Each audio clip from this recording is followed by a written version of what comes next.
What's going on, Mason? What's going on, George Mason University? What's up, George Mason University? What's going on, George Mason University? We're back. Double ball!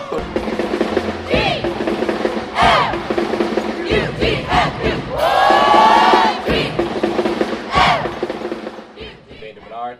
I'm Perry Buckley. Lindsay Hokinson. And I'm DeMonte Shaw.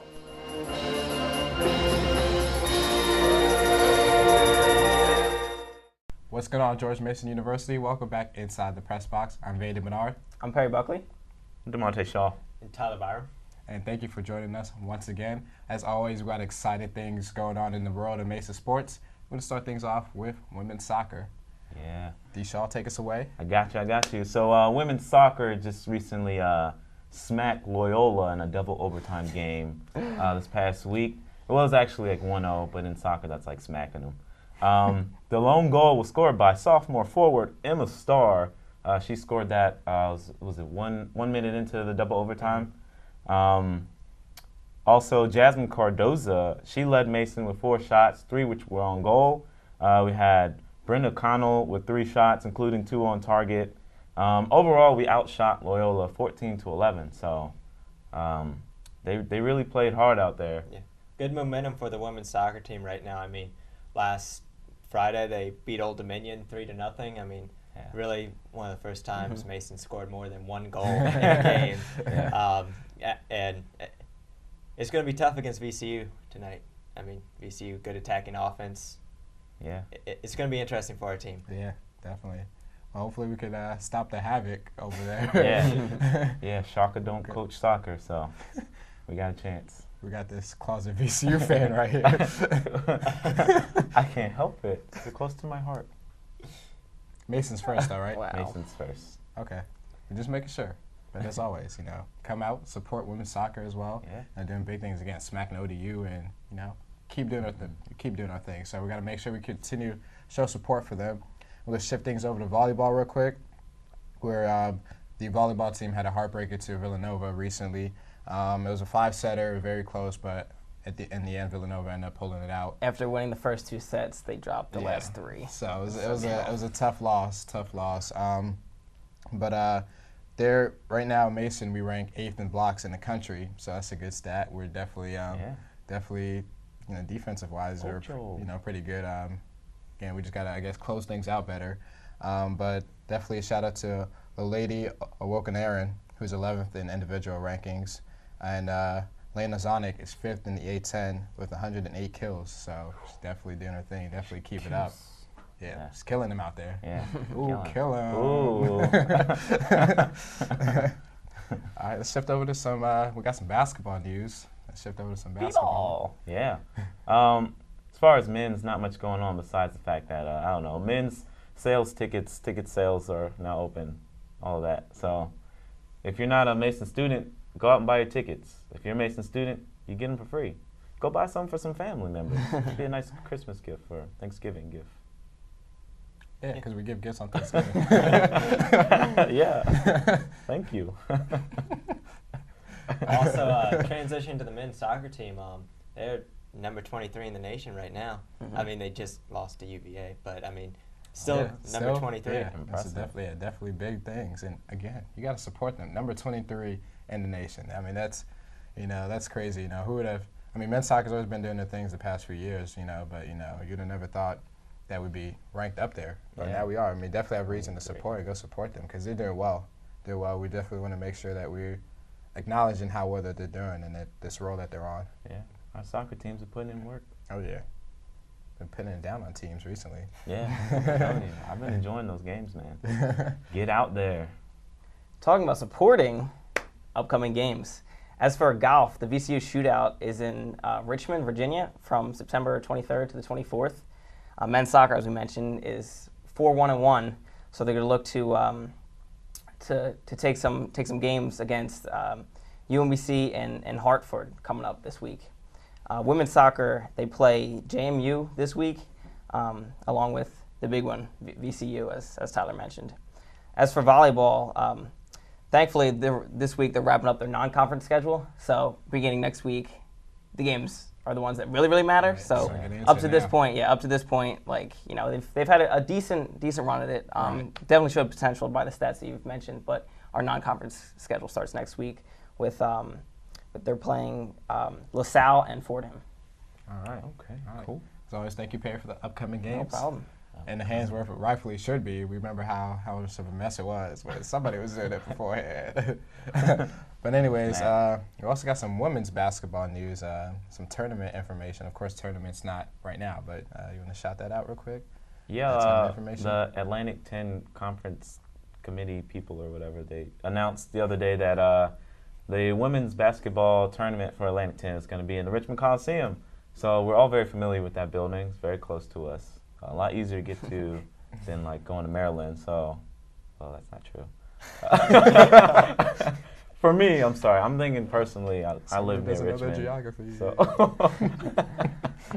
but still very local. No, we know what you mean. In Virginia, yeah. We know Like, what you mean. so, you know, we know the way out there, going to support our men quite often out there, and girls too. So, familiar rivals. Yeah, if you need directions, just hit up the Monte shop. Yeah, I got you. I'll you give you a take- ride. There you go. You know, carpool. You know, he knows the exit. He knows everything. He knows the good restaurants out there. He'll hook you up. He The knows how to hotels. sneak in the secret entrance at the bottom. Right. He knows it all. I have my ways. Hit me up. 7 up. I'm just kidding. Oh, you're plugging Oh, in. goodness. No, you're plugging in. I won't do that. No? Don't do that. Okay. All right. Had enough trouble with that. I bet you did. But anyways, as always, definitely want to make sure you come out and support all the sports. Again, kicking into, as Perry mentioned, kicking things into the conference games and volleyball. And definitely want to come out and support them because these are where it starts. These are games that, I mean, other games have mattered, but these are ones where really count. Definitely have to do well in our conference. Make sure we're doing well in tournament play, postseason play. So we definitely make sure that we want to just run the opponents out of there, you know, do the thing. But keep it right here, locked inside the press box. We'll be right back. Welcome back, George Mason University, inside the press box. And, of course, shifting over to our pro sports segment and winding down. It's that time of the year. MLB postseason's almost upon us. And so, you know, we got races finishing up, teams already clinching, and seeing what's going on with the wild card scene. And I'm going to send it over to Perry Buckley. Yeah, as of last Rundown real week, quick. Boston's already clinched the playoff berth, and the Dodgers have also clinched the division. So just to run down, basically the divisions are pretty much set at this point, except for the Central and the NL. But who's slated to win each division? So for the AL in the East, Boston's basically going to take it. For the Central, Detroit. For the West, Oakland. As for the NL, Atlanta will basically take the East. For the Central, we have a tight race with St. Louis, Pittsburgh, and Cincinnati. Pittsburgh's a game back, and Cincinnati's 2 games back. And then for the West and the NL, the Dodgers, like I said, have already clinched the division. As for the wild card in the NL is not very tight. Basically, whoever doesn't win the Central is going to take the next 2 spots for that playing game in the wild card. The next team is Washington, which is 5 games back in the wild card, with only about 9-10 games left in the regular season. So pretty much no chance they make it in. It's a very I think slight so. chance. Slight chance. It's a very I mean, slight chance. The Atlanta series is going to be the deciding factor because other than that, I mean, they've been playing Miami, New York, Philly, all teams like at least 10, 15 games under 500. So, I mean, I won't write them off just yet, but it's just like each loss would kill their The chances. Like even one loss would be over. Because, I mean, Cincinnati, they've been slumping. Mm-hmm. Yeah, it's basically going to be up to whoever in the Central. If the Central starts beating up on each other, then Atlanta might have a chance, or Atlanta Nationals might have a chance of sneaking in there for that last spot in the wild I card. still hope, Nats fans. I still hope. Small amount of hope. Anyway, in the wild card in the AL, transition over that real quick. It's a very tight race. We have Tampa Bay and Texas right now. Both have those 2 spots with Cleveland as a half a game back, Baltimore 2 games back, Kansas City 3 games back, and the Yankees 3.5 games back. So it's still a pretty tight race for the AL wild card. Not looking too good for my Yankees right now. No. Yeah, keep losing against Toronto. Yeah, I mean, I think Texas and Tampa Bay are going to hold on to it. I know Texas have been having some troubles recently, but I just think when it comes down to it, Ron Washington's going to be like, guys, we Rally have the to win. troops together. Yeah. So, I agree. I still think they'll hold on to it. Those two teams they're playoff teams. Like they in it, year in and year out. And Tampa Bay is they're heating up right now. They're getting pretty hot. Mm-hmm. So. Yeah, I completely agree. Well, let's while we're on the subject of the playoffs, let's see who's our favorite. Who do we got as a favorite? We'll do NL first, and we'll then touch up on the AL. But who's our favorite in the National League? Well, everyone wants to say the Dodgers, and that's mainly because the Dodgers have been streaking since like mid-June, July-ish. So I mean, they don't lose, but it's just when your leader is Yasiel Puig and he gets benched like almost every other game, it's just, I mean, you can't. I don't think you can rely on him as being your leader.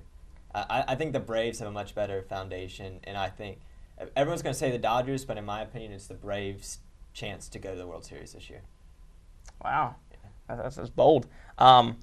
I mean, the Dodgers are, like you said, it's kind of like the standout pick. That's the flashy pick that everyone wants to take. I think I'd like to see Pittsburgh make a run at it, make a late playoff run, and go in there deep because only recently last year made the playoffs for the first time in ages.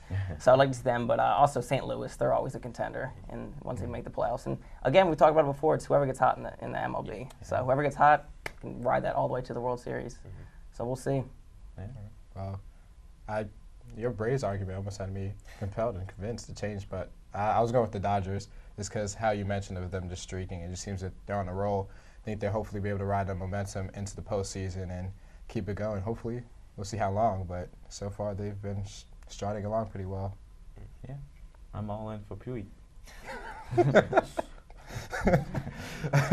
All right, let's move over to the American League, the AL. And our favorite for the AL? Again, everyone's going to want to say Boston, but I mean, I don't know if it's my inner Yankee inside of me or just my personal opinion, but I think the starting pitching for Detroit is just, I mean, Verlander, Pfister, and then who's that other guy? I don't remember who that third guy is, but it's just, I know Boston's, their starting rotation's been good, but I just think Detroit's is better. I mean, you can't. Verlander, I think, is going to come through. I think Detroit's they're going to make some noise, even though they've been kind of quiet. I mean, they've been shutting down teams in their division, so. Mm-hmm. Yeah, I think the AL is going to be pretty tight in the playoffs. I'm going to go with Boston. They got the best record in baseball right now. They're .604 winning percentage. They played pretty well all season, so I'm just going to go with them. Boston. Just for the fact that just being the best team in baseball right now, just have been able to play at high, consistent level for a good part of the season, good portion of the season throughout. I would just go with them as my favorite right now. I'm Boston strong. Nice. Good answer. Good answer. All right, and so we're definitely going to keep an eye out on the postseason. Of course, going to continue to break things down and get to those as things start to narrow down and see where everybody stands. And then let's transition over to some NBA news right now. Recently inducted Hall of Famer Gary Payton, a.k.a. The Glove, recently came out with comments about there only being 3 real true point guards in the NBA, being Rajon Rondo, Tony Parker, and Chris Paul. So, of course, that opens up debate. Seems like a lot of guys want to talk just to talk and open up debate. But that would be relevant. Right, right. Stay in the spotlight and stay in the news. But here we are, Gary Payton. You're welcome. We're talking about it. So, I guess there's a difference between the best point guard and the truest point guard. So, I guess let's go first with who our best point guard is. I know we're going to have a lot of difference on this, but who we go with our best point guard? In my opinion, I mean, it's still up for grabs. I mean, based off of last season, I mean, you'll probably say Chris Paul, but I say for this upcoming season, I mean, Kyrie Irving continues to impress me. He just has all that talent, and then and the team is getting more talented, and he's just going to have more and more weapons, and he can display himself like he did when he was in college. So I'd say the best is Kyrie Irving, just based on talent. But, I mean, Derrick Rose is coming back. I mean, that is either going to go one or two ways. Yeah. There's going to be no in between. No in between. That's true. That's true. Tony Parker, I mean, yeah, I mean, it's Tony Tony Parker. Parker. Yeah. Rajon Rondo is You Rajon saw what he Rondo. did in the finals, yeah. But if I had to go with the guy for best point guard this upcoming season, I'd do Kyrie Irving. Okay. I'm going to go Chris Paul. I feel like of all the point guards in the league, he gives his team the best chance to win. Between him dishing the rock with all these crazy passes that he has, and he's got Lob City out there, finding his big man, or he can drop 30 a given night. I mean, I feel like you take him out of the Clippers rotation, and they're the old Clippers that we know. As far like all the other teams, like I feel like we've taken Derrick Rose out of the lineup. We saw that the Bulls can still make the playoffs. Mm-hmm. They can still be good. You take Parker out of the Spurs lineup. They still got Gary Neal and what's the other guy they got? Tim Duncan. Tim Duncan. Tim Duncan, Manu. So when he shows up. I feel like as Tiago far as Splitter. like who's got the most talent and most importance to their team, I'm gonna go Chris Paul. He's pretty key to that Los Angeles cornerstone core. All right. Well, I'm just basing it off from last season and up into this upcoming season. I would have gone with Derrick Rose, but I'm not going to just because of, again, as you said, Tyler, it could go one of two ways. So I'm He's not either going to come back greater than ever, or he's going to be just completely Yeah. yeah. So I'm not going to pick him, but I'm going to go Russell for the fact that just how different their team was when Russell wasn't on the Thunder. Of course, you had Durant, but you saw what the Grizzlies did and just focusing their game plan on just taking out Durant, and Durant was just forcing up shots. And I mean, he did what he could to carry the team, but you can just see how different whole it team was was just without out of Russell. sync. Exactly. Yeah. So I know there's so much talk about Russell does this. He takes too many shots attempts. He's too reckless.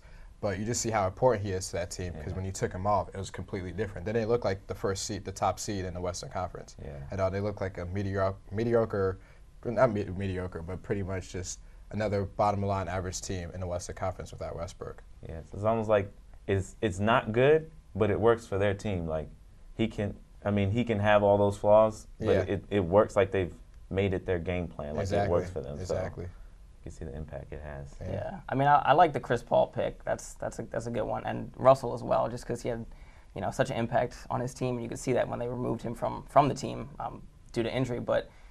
Him coming back from injury too. You also don't know where he's going to be at either. Yeah. I'm going to go with a guy who had a great season last year, practicing with Derrick Rose. I think he's gonna come out on fire, being that he did have all of last year to practice because he was cleared, Back in March, February, right? February. Back in the day. well into the season, and had the opportunity to play even in the playoffs and just continue to sit out until he was mentally and physically fully there. So I think he's going to come out and have a really good season. Yeah, and by the way, you can get those new Derrick Roses, the new dress shoes, found in your local Foot Locker and all around.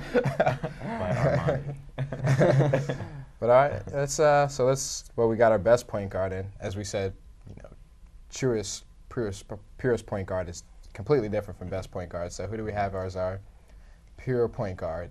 Best pure point guard in the league right now.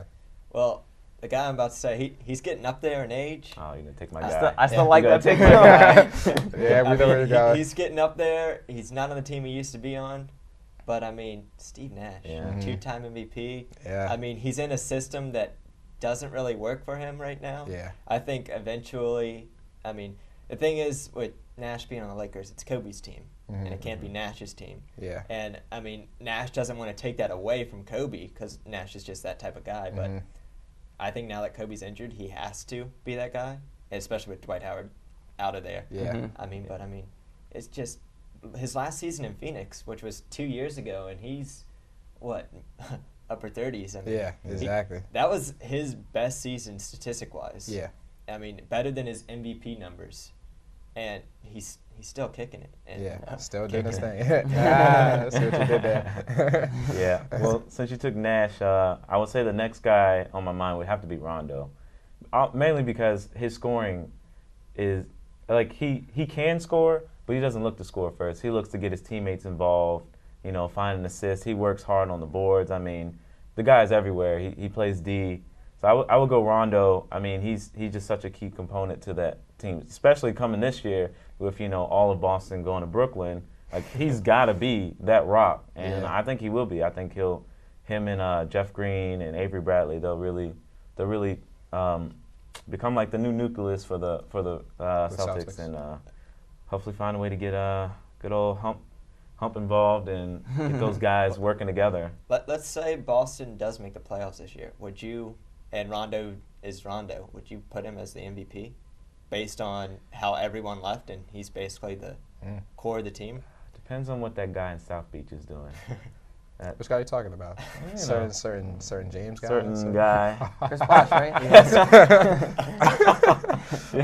Yeah, it depends on the kind of season LeBron's having, or the kind of season that his teammates are having. Because of course LeBron's LeBron, and if he's having a great season, great numbers, he's the shoe-in. But if his teammates are helping him with the load, then you could say, well, Rondo's kind of doing it on his own over there. So I would look for that. I could see that happening. Yeah. Well, speaking of Miami, my pick is Mario Chalmers. Couldn't even say I could never do it with a straight face. Mario. But this one's a tough. I was inclined to go with Chris Paul first, but the thing for me, because Chris Paul, again, as you guys were saying earlier, when you take Chris Paul off of the Clippers, there's nothing. But I don't know. You guys could correct me if I'm wrong or what you guys think on this. But for me, I think at times Chris Paul could be a liability on defense. We saw throughout various playoff series or just throughout the season, he struggled with Tony Parker. He struggled with Conley, with Westbrook. Mm-hmm. A lot of point guards that have a lot of speed, Chris Paul struggled with. And so in all those games, they pretty much dropped because the Clippers, their record was subpar against the elite teams in the Western Conference and the teams specifically with those point guards. So I'm going to have to go with Tony Parker. I think just Tony Parker, just his run, you just saw how the Spurs were when he was healthy before he got hurt near the end of the season, and you can see how deflating, how different the Spurs were without him. And then during the playoff run, during the finals, for the better half of the finals, you see how Tony Parker had carried the team and helped them out. And I think he's just the top point guard for me in terms of he can score what he needs to, set up teammates, and he's just so hard to guard, so difficult to guard. I agree. I agree with all those picks. They're all great picks, but I think those guys are going to be looked to score more this year. They're going to have to play bigger roles on their team and kind of transition out of that pure point guard role. I'm going to go with a guy on an average team in Minnesota, Ricky Rubio. He's totally a pass-first guy. Doesn't average many points at all. But him and Kevin Love have great chemistry, and the passes, the assists he makes are unbelievable. Mm-hmm. Game in and game out. He's by far, I think, the purest. The second coming of Steve Nash. Hey, might as well be. Another foreign-born player. Yeah. Pass first. Right. Shoot second. A little soccer. Yeah.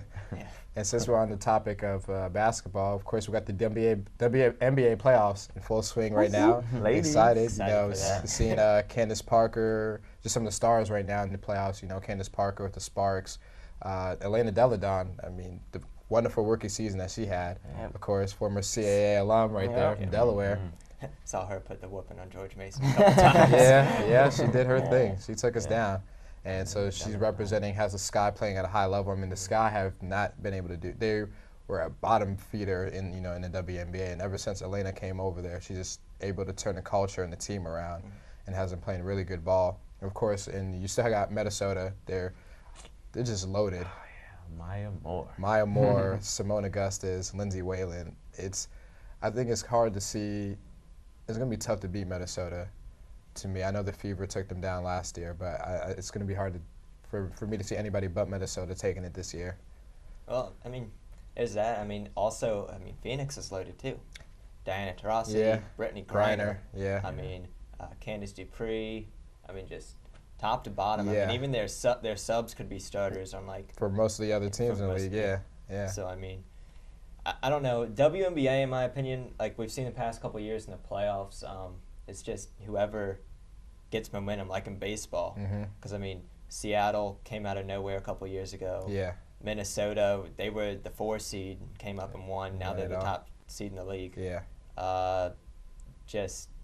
It could be anybody. Whoever goes on a roll, whoever just comes in with the right mentality. Yeah. So, I mean.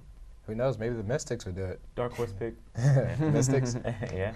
And congrats to Candace Parker winning her second league MVP.